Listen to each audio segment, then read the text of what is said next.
Hola, ¿cómo están? Y bienvenidos a un nuevo capítulo de El Resto es Música. En esta oportunidad nos encontramos en el Café de la Torre, ubicado en Blumel 454.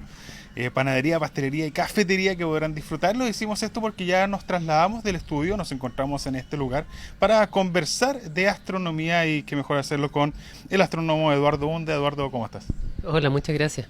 Eduardo, yo creo que si hay instancia para hablar de astronomía, más allá que siempre dice haber una instancia, esta tuvo un hecho contingente a nivel mundial que obligó a todas las miradas de los medios de comunicación a hablar de astronomía, particularmente el descubrimiento de este agujero negro y la participación que tuvo Antofagasta en ello. Sí. Ayúdame a dimensionar, si bien hemos escuchado varias declaraciones de científicos, ¿qué tan importante fue este hallazgo del agujero negro?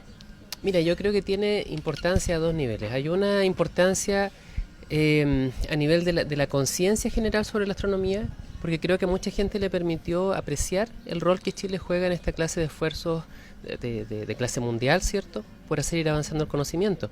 Que tenemos que ir dejando atrás el paradigma de que un científico puede trabajar solo en el sótano de su casa y de repente ganarse un premio Nobel. O sea, hoy en día todas las grandes cosas se logran de manera colaborativa y a nivel planetario en términos de colaboraciones.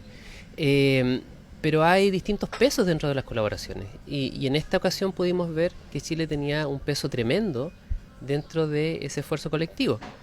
Y a un segundo nivel es el nivel estrictamente científico, en que realmente hicimos avanzar la ciencia a un paso importante, porque en la ciencia moderna hay un diálogo constante entre la parte teórica y la parte observacional. O sea, la parte teórica a ti te permite explorar posibilidades. Esas posibilidades pueden ser muy interesantes en sí mismas, pero no van a tener el sustento de la realidad hasta que tú tienes datos que avalan que esa posibilidad realmente es una buena descripción de lo que está allá afuera. Y esto es lo que logramos ese día, es decir, de todo un conjunto de posibles maneras de entender un agujero negro, es como que avanzamos a, ok, por aquí va la interpretación correcta. Eduardo,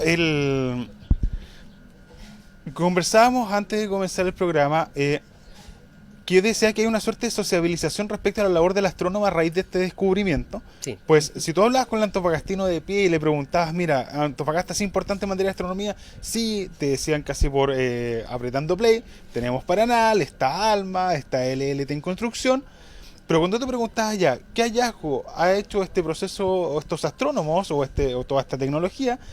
Tú sentías que la gente no había una respuesta, no había un hito. Sin Mm. embargo, este hito siento que visibilizó la labor de la astronomía para el resto de la comunidad, más allá del mundo científico. No sé si crees que fue un efecto o producto de esto y además por la repercusión mundial que tuvo este descubrimiento. Mira, yo también tuve esa impresión. A mí me ha tocado estar, y a mis colegas, en el centro de olas de interés mediático respecto a ciertos tópicos, Sí.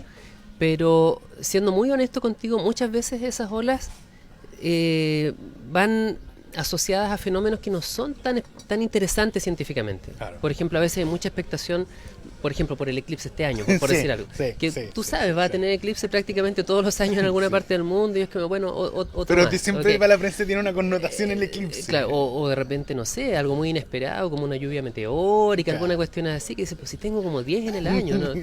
Pero claro, alguna de repente como que enciende la imaginación. Sí, Eh, la particularidad que tuvo esta noticia y esta ola de interés mediático es que en realidad estuvo asociada a un descubrimiento importante. claro. Pero si tú me preguntas, bueno, y es como el único descubrimiento importante que se ha hecho desde acá de Antofagasta, o por lo menos contribuyendo a Antofagasta de una manera muy significativa, y la respuesta es que categóricamente no. Ha habido otros que para mí están a la par, que han sido saltos grandes en el conocimiento o en lo que hemos logrado con nuestra tecnología de observación para poder realmente observar algo por primera vez y que no han generado el mismo interés. Entonces creo que ha habido también acá un manejo más inteligente de los medios, que también los observatorios, para poner en valor lo que hacen, han ido aprendiendo cómo relacionarse con los medios de comunicación y eso es algo que tiene su importancia. Sí. Eh, Ellos comenzaron, si mal no recuerdo, un par de semanas antes a decir que iba a haber un gran anuncio. Sí, sí. Y el mismo misterio que rodeaba todo esto yo creo que fue parte de la mística de que estábamos como todos pendientes, porque a los científicos los medios comenzaron off the record a preguntarnos, oye, pero ¿y tú sabes qué es? Claro, claro. Y empezó a correr el rumor y la gente estaba toda pendiente de qué es esto que iba a pasar, ¿ya? Y que se iba a anunciar en 6 partes del mundo simultáneamente y que iba a haber uno en Chile, porque Chile había jugado un gran rol. O sea, es prácticamente como preparar... Se hizo muy bien, era la final de algo, claro, Sí. tú decías, algo iba a pasar muy importante. Sí, no era un descubrimiento más. Bueno, de hecho, leí una entrevista a uno de los astrónomos de ALMA y él decía que ellos ya habían visualizado, ya habían visto la foto un mes antes, pero tenían que guardar absoluto secreto y no se podía filtrar precisamente porque esto se iba a anunciar en conjunto. Sí. Mira, esto tal vez es poco conocido por la gente, pero los medios de comunicación científicos, no los medios de comunicación generales, suelen tener lo que se llaman embargos comunicacionales, de manera que cuando tú tienes una noticia que el medio obviamente tiene que conocer primero, hay un acuerdo de que no se puede comentar hasta cierta fecha. Sí. Que para que la gente no piense mal, digamos, no estamos hablando de años, sino que a veces es como, no sé, 2 semanas, 3 semanas, de manera de alcanzar a preparar la noticia. Porque va a coincidir con el momento en que va a aparecer la publicación científica profesional y entonces ese mismo día se hace un anuncio a la comunidad general también. Entonces es una estrategia que se conoce en los medios profesionales, que está bien aceitada en otros países, pero creo que especialmente acá en Chile fue bastante nuevo ver que estaba pasando esto. ¿Tú cuándo tuviste acceso a que ese era el descubrimiento? Mira, cuando recibimos el anuncio de que iba a haber un anuncio, Ya. yo también fui de las personas que empecé a preguntar a mis colegas, oye, porque yo no soy de esta área de agujeros negros, Claro. pero oye, ¿saben? Ah, sí, me dijo un colega, probablemente va a ser esto. Oye, es el peor guardando secretos de un colega. Sí, Ya, pero porque claro, o sea, dentro Sí. de ella además estaba el probablemente de por medio. Ah, ya. Porque a pesar de que no habían tenido que ver directamente con el descubrimiento, tú sabes hacia dónde van las cosas. O sea, cuando estás metido en el área de investigación, tú te das cuenta de que, bueno, hay esfuerzos que están avanzando en cierta dirección. Se construye un telescopio con una misión específica, Claro, ¿ya? claro. Y ese telescopio te dice, vamos a hacer un gran anuncio. Bueno, Lo ok, pueden ok. deducir, claro. Sí. ¿Y cuál fue tu primera reacción cuando te dicen que probablemente eso podía ser el descubrimiento de este agujero negro?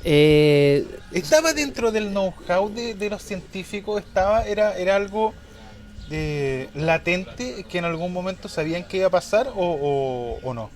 Sí, es como parte de los hitos que tú esperas que ocurran, porque, a ver, cuando yo era estudiante de pregrado y comienzo de mi posgrado en los años 90, yo recuerdo estaba conversando una vez en la oficina de un profesor y llega de repente un colega de él muy excitado allá en la Universidad de Concepción, abre la puerta pero así sin golpear, ¿ya? Y dice, a black hole, así como un agujero negro, como que habían observado un agujero negro, imagínate, los 90. Mira. Ya, y quedamos así como muy contentos. Pero se refería a una observación indirecta. Eso es que tú no observas directamente el objeto, sino que observas, por ejemplo, la materia interactuando con ese objeto. Entonces es como evidente que está ahí. Ya. ¿Ya? Es como, por ejemplo, ver a alguien cayéndose y tú dices, bueno, se tiene que haber tropezado con algo. Claro. ¿Ya? Entonces como que supones que estaba ese algo ahí, ¿cierto? Ya, que era un poco lo mismo. Y desde ese momento, la verdad es que a lo largo de los años ha habido varios momentos en que alguien ha dicho, oye, sí, ahora estamos como muy cerca de observar esto porque ahora se vio, no sé, jets de gas saliendo del agujero negro, que una estrella está siendo destruida por un agujero negro, así casi directamente. Bueno, tenía que pasar. En algún momento tenía que pasar. En esta conversación con Eduardo Hunda, astrónomo, Eduardo, ya, tú me dices, ok, este hito, el mundo científico, lo veíamos venir, Sí. podía llegar. ¿Cuál es otro hito que tú crees que podría pasar al mediano plazo?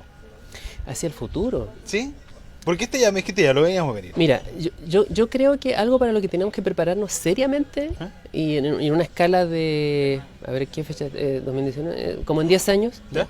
es el tema del anuncio de que hemos descubierto, o tal vez lo contrario, que hemos descartado, ya, pero que hemos descubierto vida extraterrestre. Y esto lo estamos hablando bien en serio. Y en que Antofagasta va a jugar también un gran rol. ¿Y por qué?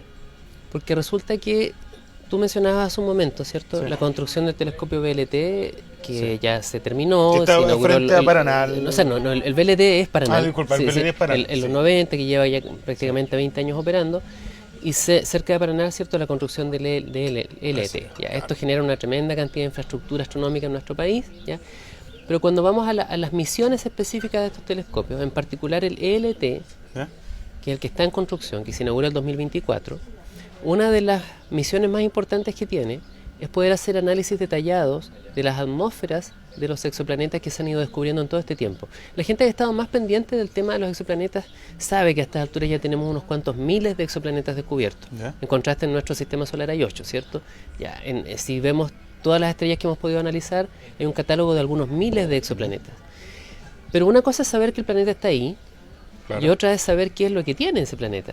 Y para ello tú necesitas analizar su atmósfera, que es una técnica observacional que es tan exquisita, de tanta precisión, que en realidad sin el ELT no puedes hacerlo bien. Ha habido algunos intentos, pero son casi intentos simbólicos. Con el ELT lo vas a poder hacer con mucha confiabilidad. Y la gracia es que los seres vivos dejan huellas de su presencia en las atmósferas de los planetas. Entonces hay una gran expectativa de que si la vida, como creemos, ya es un fenómeno que puede ocurrir por azar y ser relativamente común en el universo, en algunos de estos miles de exoplanetas el ELT va a detectar señales de vida. Yo no te puedo decir hoy día que es así, pero creo que es altamente probable que sea así. O sea, en un plazo de 10 años debiésemos o confirmar o descartar la presencia de vida O sea, descartar es siempre difícil, porque alguien podría decir, oye, pero no será en otro planeta en falta por descubrir. Pero de todos modos, sea positivo o negativo el resultado, te va a dar un tremendo indicio de qué tan común es la vida. Porque imagínate que encontraras rastros de vida en muchos planetas. Eso te cambia el concepto al tiro. O sea, ya la vida dejaría de ser un fenómeno como tan único, ¿cierto? En nuestro sistema solar, en nuestro planeta. Es como, entonces esto quiere decir que en el universo en general tal vez está rebosante de vida. Mientras, ¿qué pasa si no encuentras en ninguno? ¿Y tú qué crees que va a pasar? Esto es, así como existe la política ficción, hagamos también ciencia ficción. ¿Tú qué crees que va a ser el resultado de aquella observación a esta atmósfera por producto del ELT? ¿Tú crees que se va a confirmar que existe vida afuera de esta Tierra o no? Yo creo que va a costar un poco más que lo que hemos pensado originalmente, pero que eventualmente vamos a llegar a la respuesta de que sí. De que hay vida. Yo esa es la expectativa que tengo. Sí. ¿Y por qué? Porque a pesar de que tenemos unos miles de exoplanetas, en algunos de esos miles ni siquiera necesitamos observar la atmósfera. Es como obvio que no, porque son condiciones demasiado extremas, o son planetas muy jóvenes, o cosas así. Pero cuando vas dejando, digamos, los perritos que te quedan, según la canción, ¿cierto? Claro. De todos modos hay algunos que van a ser un catálogo interesante que observar. Y quizá en esa primera barrida encontremos algo, pero si no, yo soy de las personas que está convencida de que la vida efectivamente es un fenómeno que ocurre por azar, y con un universo suficientemente grande, ese azar se va a repetir. Yo conversaba con harta gente que es religiosa, profesa legítimamente alguna religión, y el tema del agujero negro igual volvió a sentar el conflicto o el debate entre la iglesia y la ciencia. Pues tú me puedes corregir, según entiendo, estamos muy cerca, o se está cerca, de que alguna de las dos teorías no tiene sostén. Hay quienes han planteado que este agujero negro viene, o está muy cerca de desechar finalmente la idea que existe un Dios y que la creación viene de la vida que te plantea la Biblia. El debate iglesia-ciencia es un tema ya cerrado para los científicos, es un tema que siempre está latente, que resurge cada cierto tiempo. Mira, yo creo que sigue siendo para muchas personas un tema bien individual y personal, que para los buenos científicos no afecta su manera de hacer ciencia. O sea, yo he conversado con científicos que algunos son religiosos, son evangélicos, como que tienen su manera de ver el mundo en términos morales, pero que a la hora de hacer ciencia, no dejan que su ciencia esté guiada por un texto religioso. O sea, descubre lo que tienen que descubrir, y luego ellos tratan de conciliar sus descubrimientos con sus creencias, pero primero manda lo que descubrieron. Y conozco a una gran mayoría de científicos que en realidad no son religiosos, porque, y como es mi caso, digamos, se explican el universo, y en general toda la naturaleza, sin el auxilio de la religión. Porque lo que hemos visto históricamente es que normalmente la religión o cualquier creencia no basada en hechos científicos, en realidad se apoya en aquello que tú desconoces. Antiguamente todos los fenómenos naturales eran desconocidos y tú puedes ver cómo estábamos llenos de dioses que cada uno estaba asociado a un fenómeno natural y teníamos el dios del rayo, el dios del trueno, el dios de esto y de lo otro. Entonces cuando eso empieza a entrar al campo de lo que conocemos, curiosamente dejan de ser dioses, ¿verdad? Entonces Dios como que se va quedando siempre en los márgenes de lo que no conocemos. Entonces para algunos, incluyéndome, hay una visión optimista de que eventualmente no necesitamos una figura que finalmente nos explique el universo porque la explicación está a nuestro alcance o bien la imposibilidad de tener una explicación. ¿Es para ti la necesaria explicación más importante hoy en día saber si estamos solos o no en este mundo? ¿O hay otras explicaciones que a ti te calan más profundo que aquella? En términos científicos. Sí, en términos científicos. Mira, esa es una pregunta que a mí me causa gran curiosidad. Pero aquí probablemente yo quiero hacer coro con voces mucho más grandes que la mía y a mí me ha resonado siempre una de las interrogantes que Carl Sagan se planteaba en los 80 y que más allá del hecho de ser capaces de encontrar una vida fuera de la Tierra, algo que me causa mucha curiosidad es si esa vida logró mantenerse en el tiempo más allá de lo que él llamaba la adolescencia tecnológica de una civilización. Porque si es una vida que se organiza de manera inteligente y tiene sociedades y empieza a dominar ciertas formas de conocimiento y desarrollo de tecnologías, y en algún momento esa sociedad tiene el poder de matarse a sí misma, que es lo que tenemos hoy en día en nuestro planeta. Entonces, ¿podremos aprender algo de la historia de otras civilizaciones que llegáramos a conocer en el universo? Si es así, encontraremos una historia terrible, un drama, ¿cierto? Y encontrar un gigantesco cementerio de civilizaciones que dejaron de ser porque tuvieron la tecnología para matarse a sí misma y no tuvieron la racionalidad para no hacerlo, o encontraremos en realidad una interconexión gigantesca de civilizaciones aún vigentes que encontraron el camino hacia la paz, la coexistencia. Bueno, eso a mí me causa una tremenda curiosidad porque conlleva un mensaje de qué es lo que nosotros podemos hacer ahora, que estamos tratando de buscar precisamente la manera de vivir en paz. ¿Tú crees, Eduardo, que los grandes misterios de que se hacen en la sociedad o el mundo entero van a ser resueltas en nuestra generación producto del avance de la tecnología?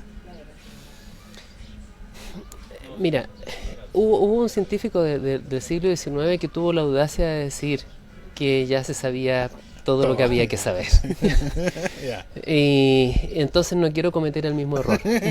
Yo tengo la visión optimista de que mucho lo vamos a poder lograr en nuestro tiempo de vida. Eso en parte porque soy una persona ambiciosa que quiere eso. Pero tengo también la humildad histórica de saber que varias personas antes que yo han tenido esa visión y se han equivocado rotundamente y se han dado cuenta después de unas décadas de lo mucho que falta. Y ¿por qué no? O sea, tal vez efectivamente vamos a descubrir algo o vamos a organizarnos de otra manera frente a nuestros descubrimientos que haga que nuestras expectativas de lo que es importante descubrir cambien completamente. ¿Cuál es el rol de la astronomía en aquello importante por descubrir que se viene? Por sobre el resto de la ciencia. Mira, muchas veces me han planteado esa pregunta y yo creo que esto tiene mucho que ver con si nosotros vamos a seguir siendo unos isleños del universo o si nos vamos en realidad en algún momento a expandir. De mantenernos en la primera perspectiva, es decir, nuestro planeta es nuestra casa y jamás salimos de aquí, tenemos todavía mucho tiempo para hacer grandes y hermosas cosas acá en nuestro planeta, pero es un tiempo que es finito. Y basta que le hagas un fast forward a esa película y en algún momento esta luz se apaga y se terminó nuestra historia, o sea, va a haber realmente un final de la historia de la humanidad.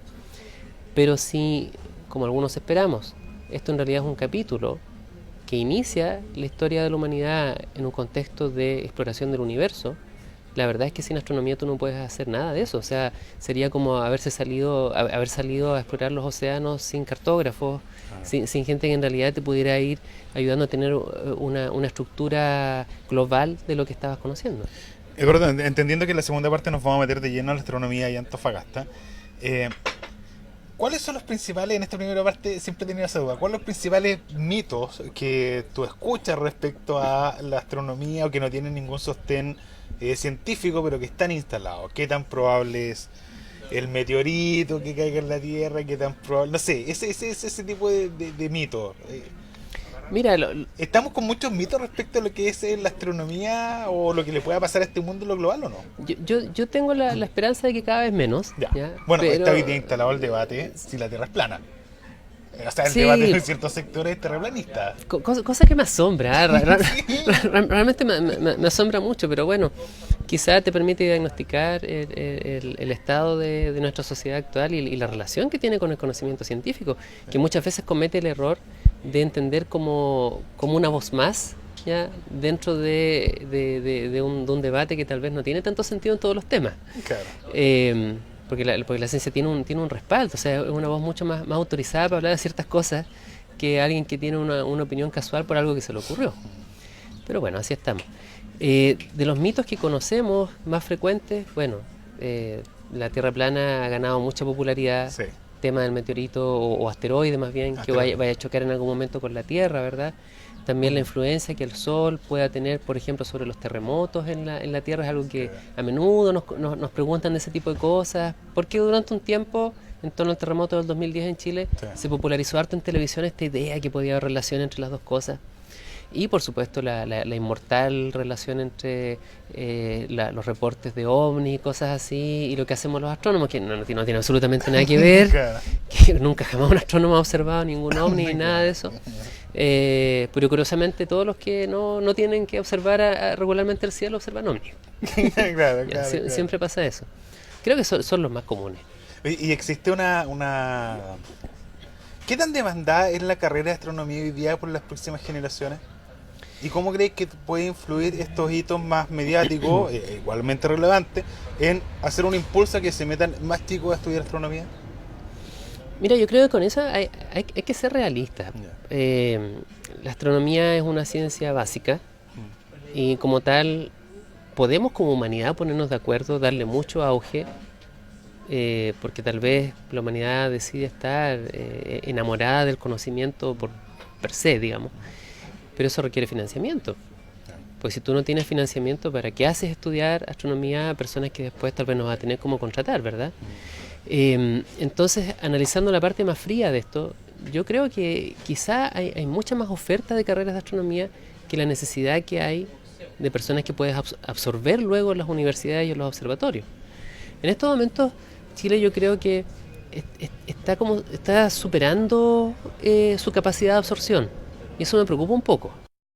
O sea, tenemos bastante carrera de pregrado, por lo menos hacia vuelo de pájaro, 7 u 8 universidades están ofreciendo astronomía en Chile, lo cual te implica también a vuelo de pájaro unas 300 personas que cada año están entrando a estudiar esta carrera, y luego resulta que si tú analizas el tamaño de la comunidad profesional completa en Chile, como astrónomos de plantas son como 100, 150 personas, Mira. que tú sabes que se van a demorar unas décadas en morirse para ir renovando las plantas, ¿verdad?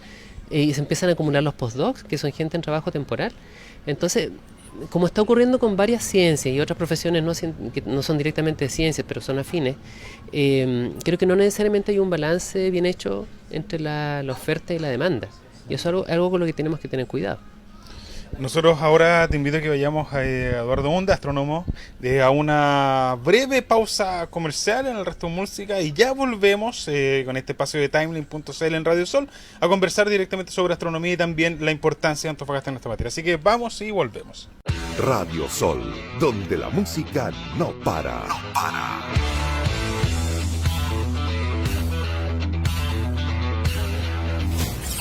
Nos gusta estar con Sol.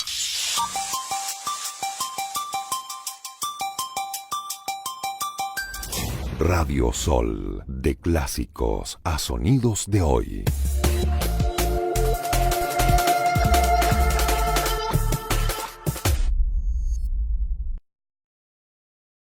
Estamos de vuelta en El Resto es Música, acá en Café de la Torre, ubicado en Blumel 454, panadería de especialidad, pastelería y cafetería, la que ofrecen este exquisito café. Está muy bueno el café, en todo caso. Sí, rico. Estamos conversando con Eduardo Hunda, astrónomo, en la primera parte conversamos sobre la astronomía en general. Yo ya resolví un montón de dudas existenciales que tenía hace rato, así que estoy bien. Y en la segunda parte, astronomía en Antofagasta. ¿Qué tan importante es Antofagasta en materia de astronomía a nivel mundial? Porque yo he escuchado siempre esa frase de Antofagasta es el punto de referencia de la astronomía a nivel mundial. Pero mi pregunta es, ¿por qué es esto?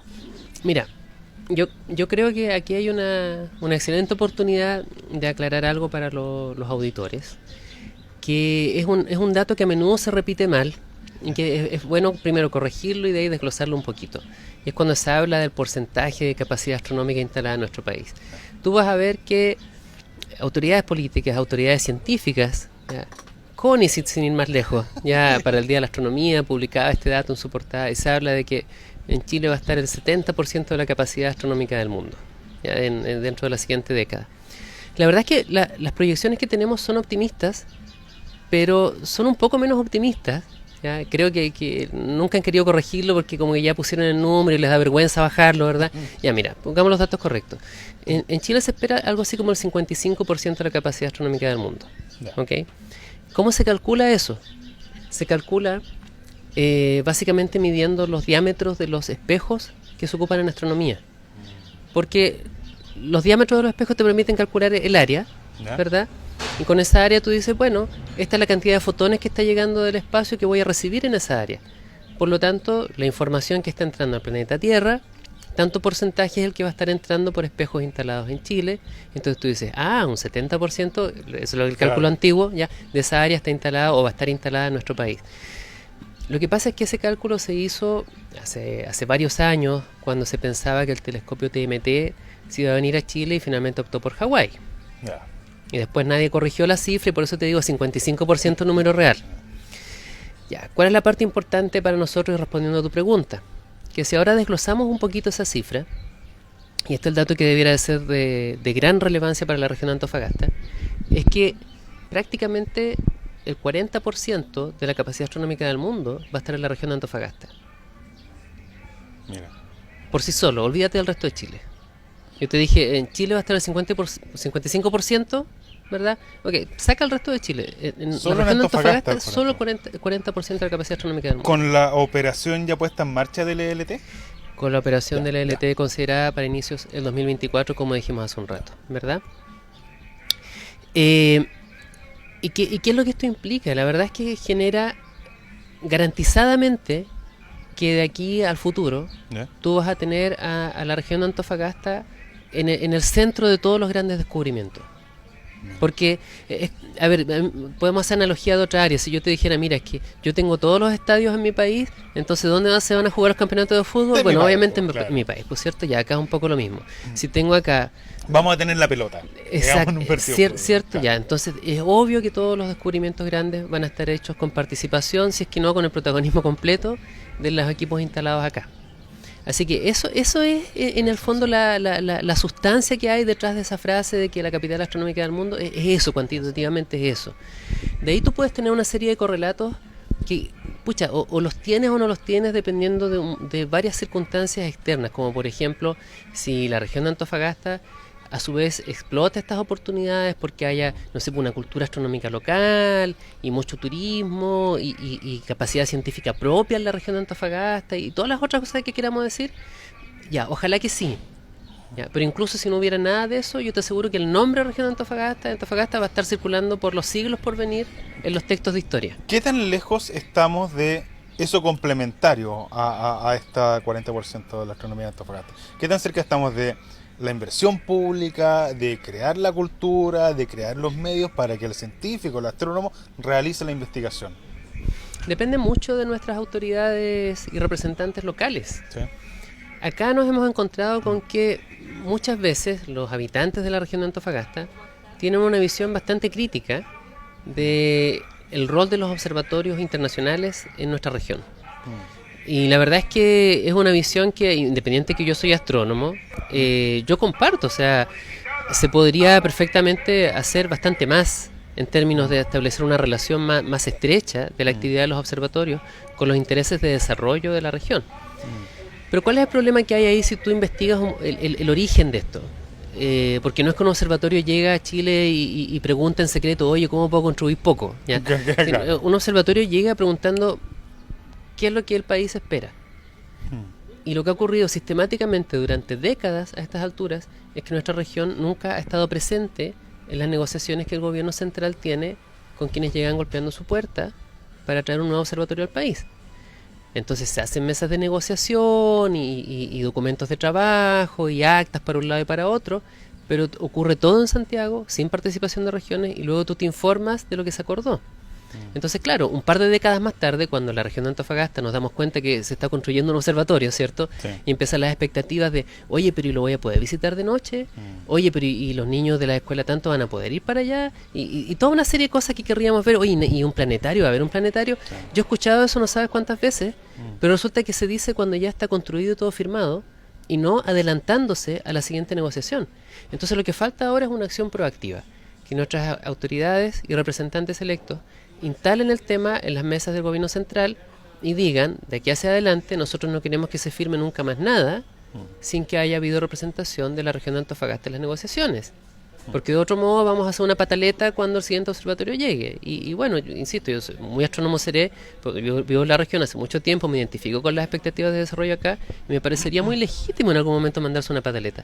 No estoy muy de acuerdo cuando a veces retroactivamente queremos cambiar las cosas, porque es como cambiar las reglas del juego a quien ya llegó, claro. ¿ya? Y pucha, la embarraste, o sea, te firmaron la cuestión de la manera que no debía. Llegaste 10 años a la negociación que Sí. se hizo en Santiago, digamos. Podemos tratar, o sea, podemos hacer presión política y decir, mire, si los nuevos observatorios van a llegar con ciertas reglas, ¿por qué usted no se alinea también con las reglas nuevas? Cosa que estén todas en igualdad de condiciones. Pero obviamente son iniciativas que tienen muchas más posibilidades de éxito con nuevos observatorios que lleguen que con los antiguos. Aparte hay una lógica que si uno empieza a observar, no son demandas que se cuantifiquen en dinero.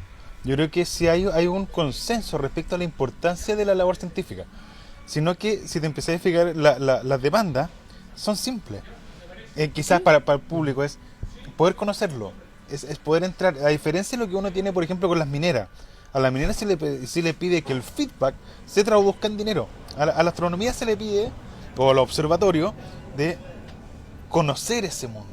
Es súper interesante. Aparte yo creo que, y no sé si coincides conmigo, a un niño lo colocas a ver cómo gira un observatorio en Paranal y esa experiencia no la va a olvidar nunca.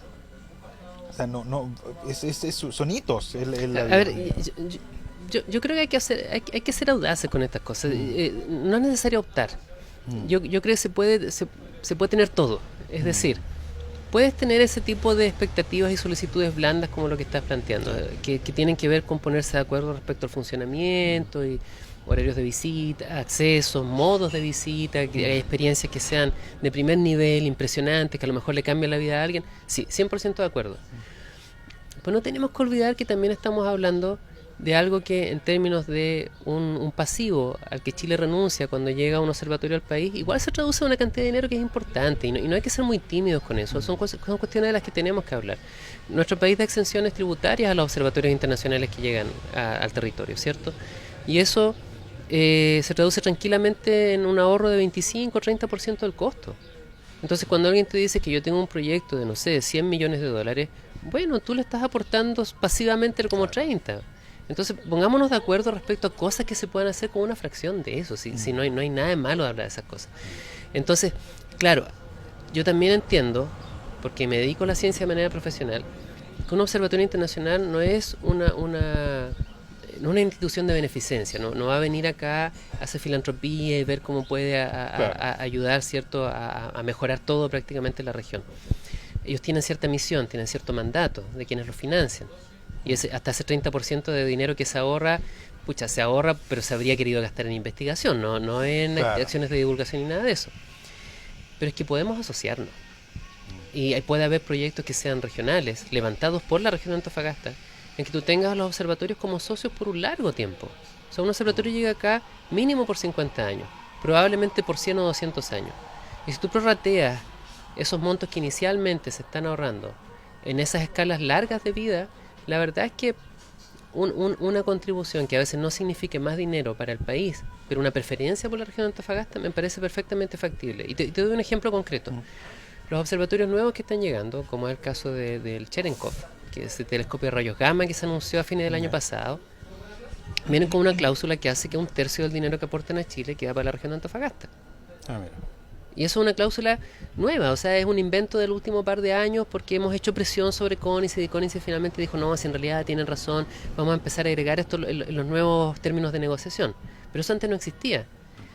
Entonces, ¿qué pasaría si otros observatorios más grandes, que hacen aportes también más grandes, eventualmente dijeran, bueno, ¿sabes qué? No podemos sacar más dinero del que nos dan porque ya está acordado que a Chile se le puede dar esta cantidad de dinero cada año. Pues lo podemos fraccionar de otro modo. Y podemos también entonces dividirlo de manera que haya un tercio de aquí para la región de Antofagasta. Yo creo que quedamos todos de amigos con eso. Sí, claro. Y entonces ellos podrían ser socios de proyectos que sean realmente emblemáticos de la región. Y ahí te respondo Sí. a esa expectativa de el niño que quiere ir y ver algo impresionante. No tiene que visitar el centro Supernova en Alemania y ninguna cosa así que acá no tenemos, sino que el centro que estaría Camino a Paranal, proyecto que hemos hablado a veces de un lugar fantástico que es el Valle de los Fotones, donde podríamos realmente pensar en ponernos de acuerdo, construir algo y tener ese tipo de experiencias que a lo mejor te cambian la vida. Eduardo, te digo que hay una amenaza para la astronomía, al menos que haya un aumento, que es la contaminación lumínica. Y particularmente de faenas mineras cercanas Sí, a observatorio, lo cual es extremadamente complejo el desafío porque son dos áreas que son relevantes para la región. sí. ¿Qué tan complejo es hoy el escenario de la observación astronómica a raíz de la contaminación lumínica? Primero, ¿cuánto de ese problema viene de las mismas ciudades? ¿Y cuánto de ese problema de contaminación lumínica viene de las faenas cercanas al observatorio? ¿Cuál es la que hoy día está generando mayor riesgo? A ver, aquí hay dos temas ya. Lo primero, la calidad de las observaciones hoy es tan buena como siempre. Ya. Ya, eso yo creo que es importante, o sea, no es bueno generar acá una señal de alarma injustificada y decir las observaciones se están echando a perder por la contaminación lumínica. El problema no es ese, el problema es que como tú estás hablando de proyectos, como te decía hace un momento, que están pensados a 50 años plazo, a 100, 200 años plazo, tú tratas en todo momento de adivinar el futuro.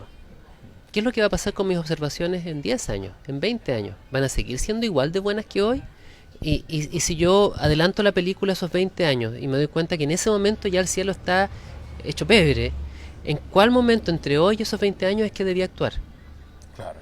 Entonces lo más probable es que si nosotros vemos una progresión del problema, que a mí me apunta a que en unos años más sí vamos a estar afectando negativamente las observaciones y el cielo en general por otro montón de razones, probablemente tenemos que actuar hoy si es que queremos prevenir eso. En segundo lugar está quién es el principal actor contaminante. Y la verdad es que las ciudades y las mineras se echan un gallito ahí porque andan por ahí. Pero en lo personal, y no estoy solo en esto, me preocupan mucho más las mineras que las ciudades. Y tengo una súper buena razón. Y es que las ciudades, mal que mal, son parte de nuestro ordenamiento civil democrático. Y yo puedo el día de mañana elegir un nuevo alcalde o alcaldesa, levantar temas ante el Consejo Municipal, establecer ciertos nuevos acuerdos sociales de que vamos a tener una excelente iluminación, pero que contamine menos y afecte menos. Porque así es la democracia. Puede haber un acuerdo Sí. social para hacer. Pero ¿y la minera? Claro. ¿Dónde votamos para elegir al gerente que tome esas decisiones? Y especialmente los que no trabajamos en la minera. Entonces la verdad es algo sobre lo cual tenemos mucho menos control y ver que están teniendo un efecto como en las ciudades, pero sí los mecanismos de control de las ciudades, para mí es tremendamente preocupante. Entonces yo estoy poniendo en lo personal el acento ahí. La ciudad, sí, claro, puedo encontrar algún lugar en particular que contamina muchísimo, pero honestamente hoy me da lo mismo. Las mineras para mí son el verdadero problema y donde tenemos que concentrar los esfuerzos. ¿Han tenido feedback con las mineras por parte del mundo científico? Porque imagino que este tema lo han conversado hace rato. ¿Ha habido algún feedback o señal de las faenas mineras cercanas al observatorio? Decir, ¿sabes qué? Sí. O sea, efectivamente tenemos un problema como minera que vamos a tratar de solucionarlo. ¿O no ha habido ese feedback o esa señal de la empresa minera? No, nada. Nada. Nada. Así como, ustedes miren el cielo y nosotros seguimos produciendo cobre y Mira, a ver, filo, digamos. dándote un poquito más de perspectiva. Sí. Yo en lo personal he hecho esta gestión ante dos mineras. de reunirme con los gerentes de sustentabilidad, explicarle la problemática, ¿Ya? explicarle la norma, mostrarle gráficos, mostrarle imágenes satelitales y todo el cuento. Toda la presentación completa. ¿Ya? Encuentran muy interesante. Y Y llegar hasta ahí. de ahí no pasa nada, y Ya. 2 meses más tarde llamo, no, es que cambiaron de gerente, pero ¿y ahora quién? No, es que está súper ocupado, porque, bueno, nunca es un tema que es prioritario. Mira. Estoy intentándolo ahora con una tercera importante minera de la zona. No voy a mencionar No, nombres, pero ya, no, una, ya. una muy importante minera de la zona, a ver cómo me va. Pero yo he visto algo en los años que llevo viviendo acá, porque tienes que aprender de tus experiencias, ¿cierto? Yo llegué el 2005 a Antofagasta, entonces también a estas alturas ya me ha tocado relacionarme de distintas maneras con muchas instituciones, y he visto que a estos acercamientos como los que yo he tratado de hacer, se recibe con cortesía por la autoridad académica del caso, ¿Sí? pero la verdad no tiene un efecto importante. Lo que sí he visto que tiene un efecto importantísimo es cuando algo entra a las resoluciones de calificación ambiental. Yo he visto esto de primera mano porque me tocó colaborar en un proyecto con otra minera en que ellos hacían todo según decía el RCA, la resolución de calificación Sí. ambiental. Y en cierto modo esto es lo que motivó a iniciar una colaboración el año pasado con el diputado José Miguel Castro, en que él finalmente presentó una moción en el Congreso para modificar la ley 19.300 y que entonces los nuevos proyectos que operen en la región de Antofagasta, que tengan potencialmente el efecto de contaminar lumínicamente, tengan que pasar por un estudio de impacto ambiental. De manera que esto quede en su resolución de calificación ambiental y tengan que abordarlo. Porque hasta el día de hoy, ¿sabes qué? El SEIA, el Servicio de Evaluación de Impacto Sí. Ambiental, no hace evaluaciones de noche, no hace evaluaciones de contaminación lumínica. Entonces, para mí no era compatible tener prácticamente 15 años viviendo acá, saber que había una norma de protección del cielo y ver que cada vez las mineras contaminaban más. ¿Cómo podía hacer eso? Claro, y lo que pasa es que legalmente nuestra institucionalidad no le da al Servicio de Evaluación de Impacto Ambiental las herramientas para hacer esos análisis. Mira, uno siempre tiene la reflexión de a mí en general las leyes es una herramienta de todo el rato, en tanto te obliga, Sí. ¿ya? Pero hay ciertas materias sobre las cuales tú no debieras esperar que el Estado te obligara no. a ciertas conductas que caen de maduro, que caen de lógica, que caen desde observar el entorno donde estás. Sí. Y uno siente que muchas veces el tener que llegar, y lo llevo a un tema aparte, pero un paréntesis, por ejemplo, el modificar sistemas de turno por el impacto que tiene para la región, cierto tipo de turno. Entonces, oye, pero si es observable el problema. Y es observable quien podría contribuir desde el mundo privado para la solución. Cuando uno lee sobre la contaminación lumínica y lo que tú muy bien planteas del rol de las mineras, uno tiene la sensación de que ellos saben perfectamente de lo que le estás hablando. Saben perfectamente que el problema son ellos. Pero muy distinto cuando simplemente no te importa hacer la solución del problema. También, además, estamos hablando de empresas que son... Un amigo una vez me decía, el problema que tenemos en Antofagasta es que las empresas mineras que hay son muy grandes incluso para Chile. Tú estás hablando de empresas que facturan miles de millones de dólares. Entonces, ¿cómo uno puede hacer el llamado y junto con la comunidad? Porque yo creo que acá los astrónomos tienen que estar de la mano con la comunidad para decirse, es que, ojo, sí, viejo, ese problema lo estás generando tú. Busca la solución y busca la hora porque el problema después va a ser mundial. Como tú planteas, el 40% de la observación va a estar en Antofagasta. La repercusión de la inobservancia de ese problema por parte de las mineras va a generar repercusiones mundiales en 10 años más. Y ese tema, que bueno saber que el mundo académico lo conversa. ¿Tienen el apoyo del mundo académico de Santiago? Yo siempre he tenido esa duda. ¿Existe el centralismo dentro de quienes hacen investigación en regiones versus quienes hacen investigación en Santiago versus los organismos encargados de investigación? Sí, y es terriblemente profundo ese centralismo. A veces a mí me impresiona como mucho más centralista que en otras materias. ¿Sí? O sea, mira, te cito un ejemplo reciente. El ministro de Ciencia, con quien tuvo ocasión de conversar durante la visita a Antofagasta, él me dio explicaciones por esto que te voy a decir, ¿ya? Y quedamos de buena y todo eso, pero igual, esto que yo creo que fue un paso en falso. Él necesitaba hacer una consulta al mundo de la astronomía. Entonces convocó, como han hecho muchos ministros antes Ya. y presidentes y presidentas, a un comité ad hoc para hacerles esta consulta. Y típicamente estos comités son 3 o 4 personas, entonces siempre en el pasado te daban la justificación de no pudimos invitar a nadie más porque era algo rápido y imagínate tantas universidades, entonces había 2 de la Chile, una católica, no sé qué. Pero ahora invitaron a 11 Ya. y en esos 11 había uno de Valparaíso, uno de Concepción, 9 de Santiago. No había nadie de la región de O sea, es que nadie del norte, partamos por ahí. Nadie del norte. Nadie del norte. Desde De- La Serena hasta Arica, nadie. Para una actividad que se desarrolla en el norte y donde tienes a estas alturas grupos que son muy maduros y que son grupos grandes. O sea, déjame darte un número. En estos momentos, más del 30% de la astronomía chilena se desarrolla en regiones. Mira.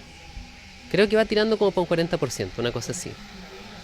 Entonces ahí tú tienes una imagen palpable del centralismo, o sea, haciendo una pregunta respecto a algo que finalmente iba a pasar acá en la zona norte y sí, gente en la zona norte presente.